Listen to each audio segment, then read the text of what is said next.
Kejriwal success కాలేడు, లేకపోతే ఇంకోటి సక్సెస్ కాలేడు. వీళ్ళు ఇట్లాంటి వాళ్ళని ఎవరినో ముందు పెడతాడు. రాహుల్ గాంధీ అప్పుడు వీళ్ళని ముందు పెట్టాడు. ఒకేసారి గుజరాత్ లో 3 ఉద్యమాలు చేయించాడు. 3 తీసుకుని కాంగ్రెస్ లో మళ్ళీ ఒకళ్ళకొకళ్ళకి విరుద్ధం.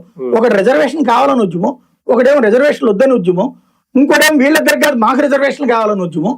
3 ప్రోత్సహించి గుజరాత్ లో బీజేపీని గద్దె దించడానికి వాడాడు. ఆయన దురదృష్టమేమో గాని 99 సీట్లతో బీజేపీ గెలిచింది. ఈ 3 ఓడారు. ఏమైపోయింది? కన్నయ్య కుమార్ బీహార్, అక్కడి నుంచి అసలు దేశం మొత్తాన్ని కదిలించేయబోతున్నాడు, కొత్త యువరక్తం వచ్చేసింది అన్నారు. యువరక్తం రావడం వేరు, ఆ యువతరానికి ప్లానింగ్ వేరు. ప్లానింగ్ లో ఈ వృద్ధులు ఉంటున్నారు, ప్లస్ అవగాహన లేదు. నిన్న జరిగింది ఏంటి?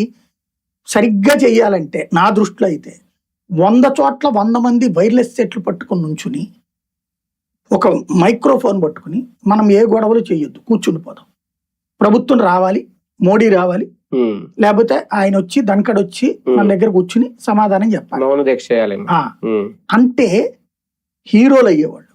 దేశం కాదు, ప్రపంచం యావత్తు. ఇందులో విజువల్స్ చూస్తే మైనర్ అమ్మాయిలు పట్టుకొచ్చారు.